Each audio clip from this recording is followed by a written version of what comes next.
Hi guys, in this video I'm going to tell you on how actually Bitcoin started and what made it so popular. So whenever we talk about Bitcoin and we say, okay, who was the man that made it happen? People usually say Satoshi Nakamoto, but you really have to understand, Satoshi Nakamoto created Bitcoin.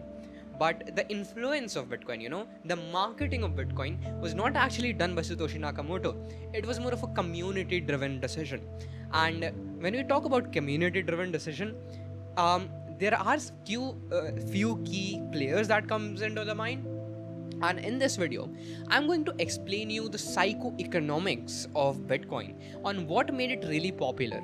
So, few terminologies at first, right? In this video, I'm going to use perceived value.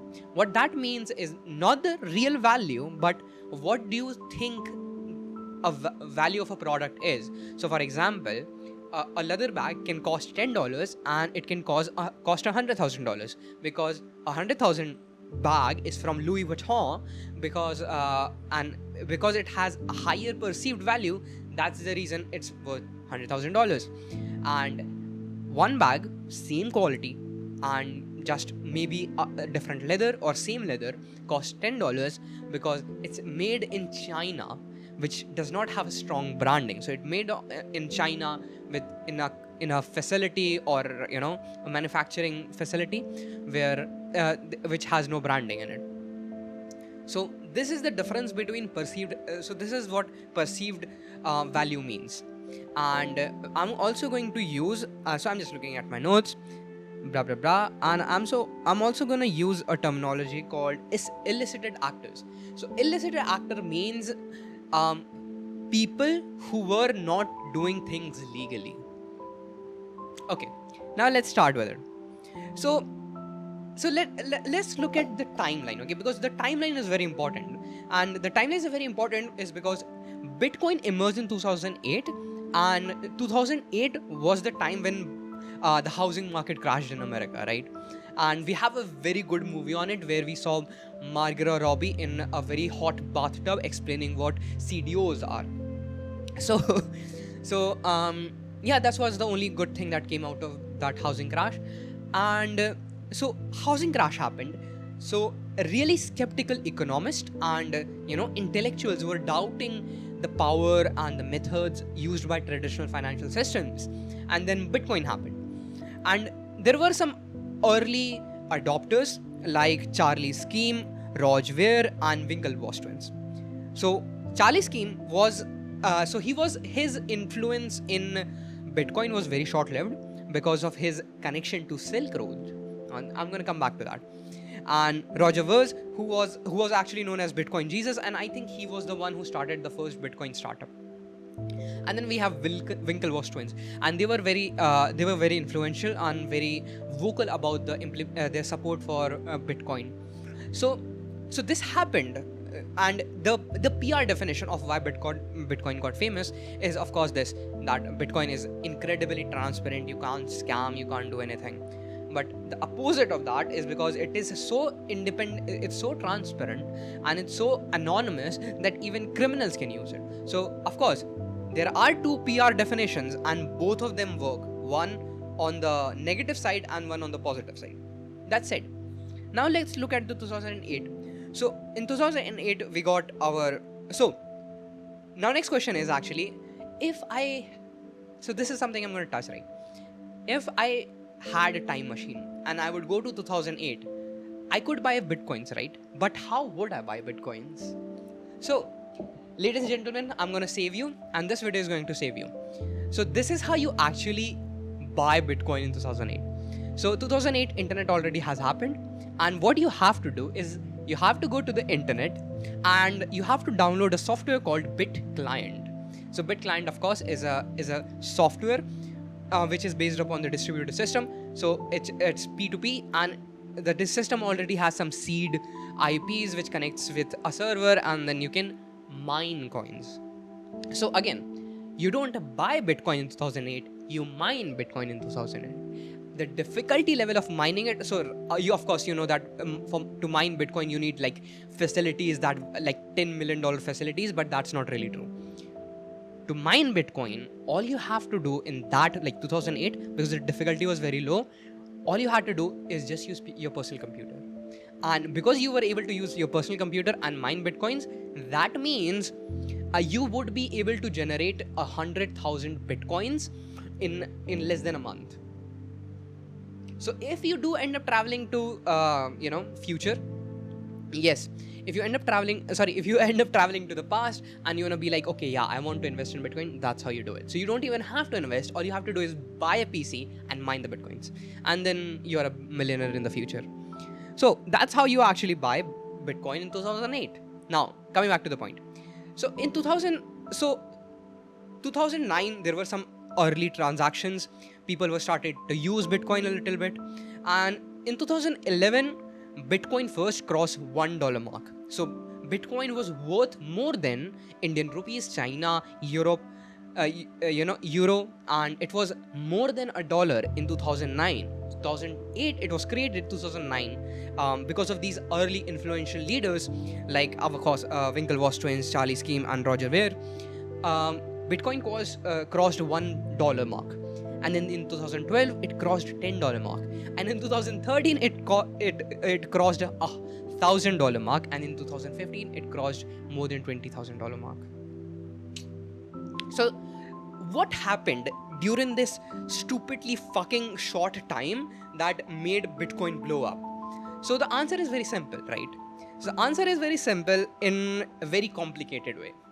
So the PR definition, the idealistic definition is, Bitcoin was very scarce, so people couldn't actually buy it, which made it, the digital gold, and people wanted transparency, they did not trust system. Bullshit, absolute fucking bullshit. I'm gonna tell you why. So first initial investment people which made, that was speculative investment. Okay, they got hype, like, yeah, we're gonna become a billionaire, and so there were some initial investments in Bitcoin, but they were highly speculative. And then and it was scarce, right? There were only 21 million coins, and there were people who were skeptical on traditional financial systems because of 2008 crash. So this created a positive feedback loop. So people were skeptical, and then they saw that this is a distributed financial system which is incredibly transparent and extremely anonymous. So your conspiracy theorist Republicans and conspiracy theorist liberals started to invest in Bitcoin because neither of them trusted the financial systems. So this created a positive feedback loop, right? The next, there was speculative investment, and there was a lot of FOMO because of it, because people thought, it has crossed, it is growing very fast. A lot of speculative investment, and there was a lot of FOMO, so people thought they are missing out on it, and they started investing more on it. And then it got endorsed by financial system, institutions, companies, and really big companies started to include it in their ecosystem. So for example, PayPal included Bitcoin as a transaction method. Same for Visa included Bitcoin as a transactional method. And eventually Tesla also made it, but during that time, Bitcoin was already $1,000 mark above, right? So because of all of these fundamentals, like, Bitcoin actually became really big.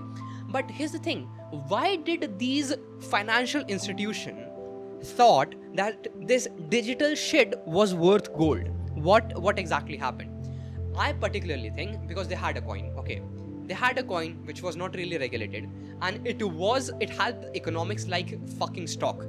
There was no market manipulation laws there, right? You could manipulate a market however the fuck you want. You can dump the market however the fuck you want, and government cannot touch you. So I really think what happened is that so early investors like Winklevoss twins, Elon Musk, Peter Thiel, and other Silicon Valley influential leaders had a lot of stake in it. So early millionaire investors were looking to create quick buck.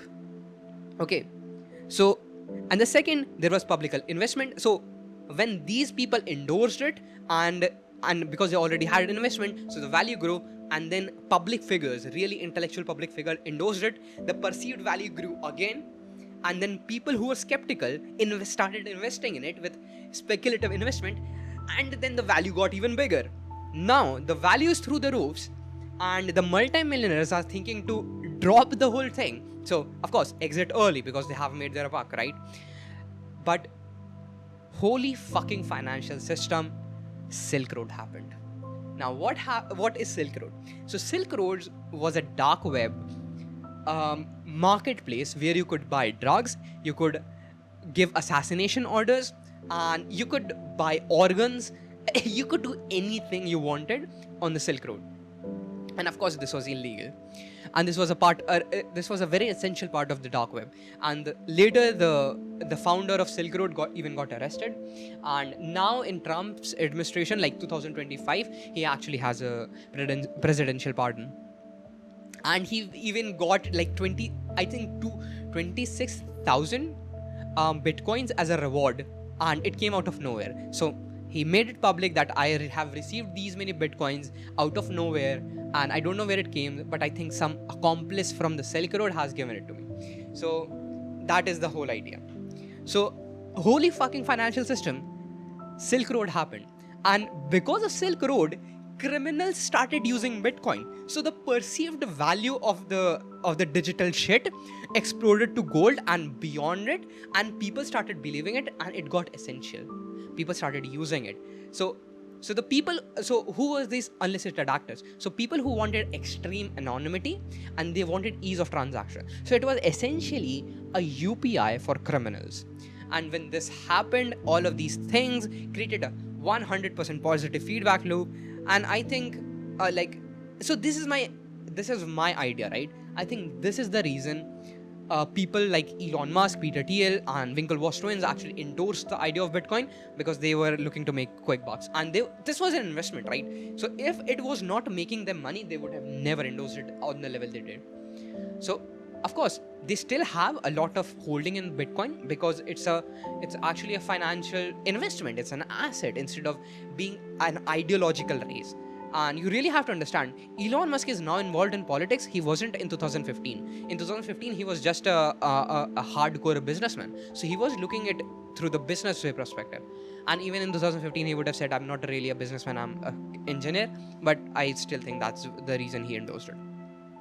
So this is the psychoeconomic understanding of scarcity. So you really have to understand this, right? When you're creating a digital product or digital assets, you have to create scarcity. And you can create scarcity by limiting the amount of money and being endorsed by highly respected people. And when these two things align, you have incredibly high perceived value. And when you have high perceived value, the value grows up and people start talking about it, people start using it. So this is very similar to what a Marisa Morgentroyd, a really good coach in online coaching systems actually work. This is how Alex Hormozi works, and this is exactly how OpenAI worked. So perceived value was really high when OpenAI came, right? Because everyone thought this is shit. The AI is going to take over the world, and there were even reports that Sam Altman had like this button that was a kill switch to the whole server. I don't know if it's true, but I wouldn't be surprised if it was. So, guys, this is the exact reason on what the fuck happened with Bitcoin and why it actually grew. So, to conclude, millionaires looking to make rich bucks, speculative investment, people skeptical about financial system, and third, enlisted actors using Bitcoin. And all of these things contributed into the explode of the Bitcoin. And of course, this was all global. So this was not just US, it was also Europe, Africa, Asia, Russia, and India at the same time.